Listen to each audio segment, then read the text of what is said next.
Hey everybody, welcome back to another Call of Duty Modern Warfare video. We've got new details about the brand new engine featured in Call of Duty Modern Warfare. A new article is posted on the Activision's blog today titled Call of Duty Modern Warfare Initial Intel, detailing advancements in animation and authenticity. Weapons detail. We go in depth into the aspects of Call of Duty Modern Warfare's new weapon and animation system with Mark Grigsby, animation director at Infinity Ward. One of the most important pieces of the Call of Duty Modern Warfare game creation puzzle is an aspect of the game that bridges the new engine, art, narrative, design, and even the performance capture is the believable animations the team at Infinity Ward is aiming to achieve. How the various characters in the game move and interact is of paramount importance to creating both an entertaining and immersive game. Most importantly of all, the look and feel of the weapons needs to be, quote, just right. The devil is in the details, making badass weaponry. Mark Grigsby, animation director at Infinity Ward, takes up the story. The weapon is one of the many important pieces to the game and to the overall experience players will have. We wanted to make sure that the weapons we were animating to a degree that would make the players feel like a tier 1 operator. Back in the day, Stephen Miller, audio director, and I were responsible for getting the feeling of the first Modern Warfare weapons right.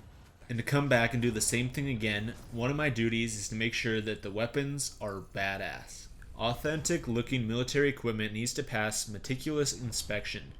The devil's in the details, Grigsby agrees. It may look simple. A lot of people play video games and there are tons of great first person action games with weapons that are ubiquitous. They have reload animations, they all have different sounds and effects, and that's all great. But to me, there is something special about Call of Duty. And this time around, the animation team put a whole lot of attention into all the details to ensure the feeling of the weapons is as accurate as possible. This extends to the power of each and every weapon too, the feeling you get when you launch a satisfying projectile strike against an enemy who refuses to yield. This includes interacting with the environment itself, so when you shoot these weapons, you feel the power of the weapon, but you also see the impact of the weapon within the game world.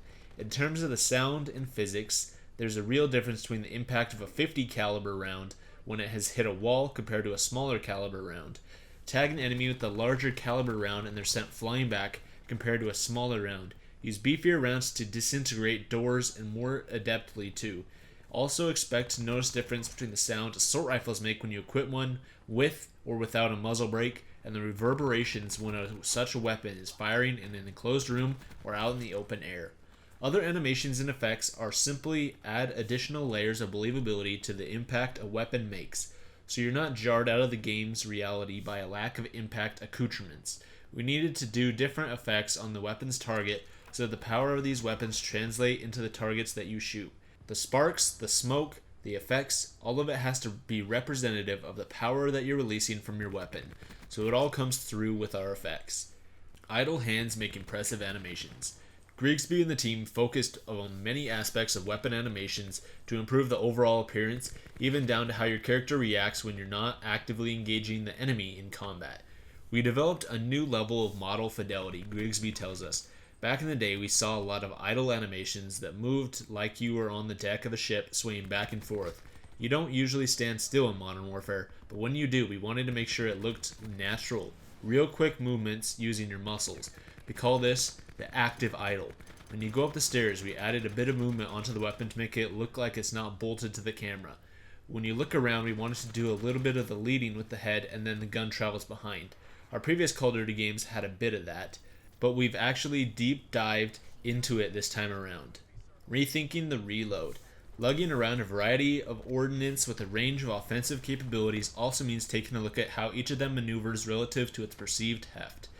Different calibers and different classes have different weights to them, and we've assimilated that data. An LMG, or a light machine gun here, is a little stiffer, not as flimsy as an assault rifle. We worked on our reloads. The reload to me is the pinnacle of the weapon. It makes you feel, after you've taken down 5 dudes in a room, and you reload, you go, shit yeah, you're done.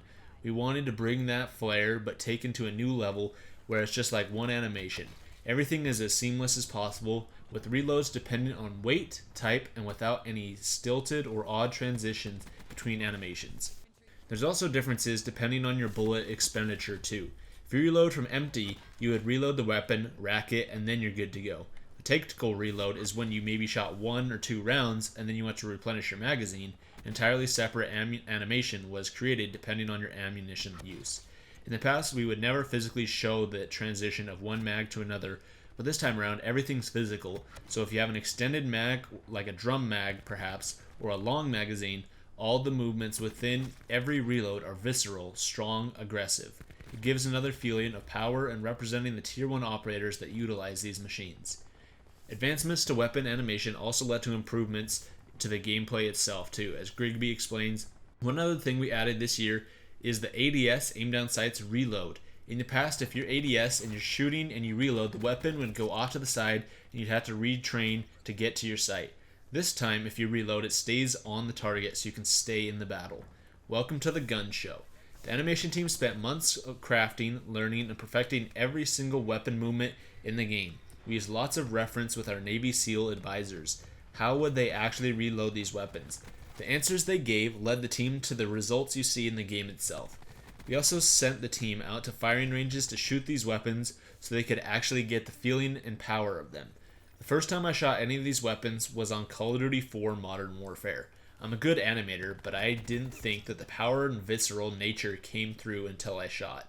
We educated all the animators this time around, and I actually think it comes through really well. Another thing we wanted to do was use our scopes more realistically and showcase them in the environment. The detail and slight magnification you can see through a scope is another hint of detail. We give a little bit of magnification to the scopes when the weapon is at the hip. As for sniper rifles, we also have the higher scopes to use the technical advancements created by the tech team headed by principal rendering engineer Michael Drobot.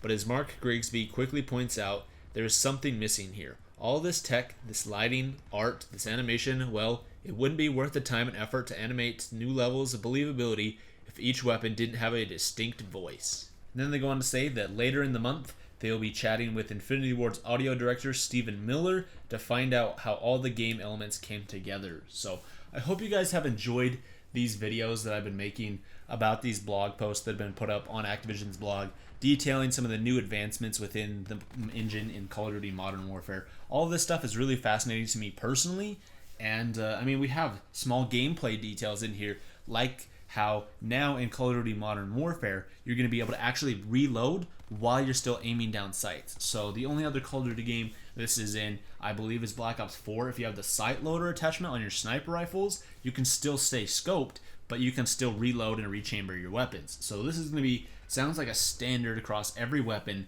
is that you're still going to be able to aim down sights and reload at the exact same time. So that's a really cool gameplay detail that you probably wouldn't know about until you either played the game on October 25th or you read about this or heard this video, you listened to this video. So there's a lot of cool things within here. This one's obviously talking about like the animations and weapons and stuff like that. So it's really interesting to me to hear about all this effort being put into Call of Duty Modern Warfare kind of behind the scenes, because it would be easy enough to copy and paste a lot of animations we've had in previous Call of Duty games, because I know that the animation for, I think it's the CM903 or 901, something like that. There's an assault rifle from Modern Warfare 3 that shares the exact same animations as the Remington R5 and Call of Duty Ghost. So what Infinity Ward did there for that assault rifle is they just took those same animations from that weapon from Modern Warfare 3, copied and pasted them into Call of Duty Ghosts, and you can see like side-by-side videos on YouTube of those two weapons like reloading and shooting stuff. It's like completely identical. And it sounds like for this game, they're not going to be reusing animations. They're going to be creating all new ones, so that way you can really capture the feel of a weapon, because not every weapon, like in Call of Duty games, as they say here, like it was almost as if your like weapon was bolted to the camera, so like your camera could kind of shake and kind of like discern recoil, but with certain like levels of weapons you wouldn't really get that feeling. But I think a lot of it also comes down to the sound design too. Like you gotta really hear what a weapon sounds like to kind of like be immersed in that power. And so like they said here, like a lower caliber like bullet isn't going to be having as much like power as like a 50 caliber round hitting something or into a person. And I feel like a lot of that comes down to the sound design, which is what we're going to be talking about next in the next video about this. So that'll be coming, like I said, sometime this month. So that'll be really exciting. And I hope you guys enjoyed this video, though. If you guys did, make sure you guys give the video a thumbs up and subscribe to the channel, because we have a lot more Modern Warfare videos coming soon. And let me know your thoughts on this in the comments down below. Thank you so much for watching. I'll see you in the next one.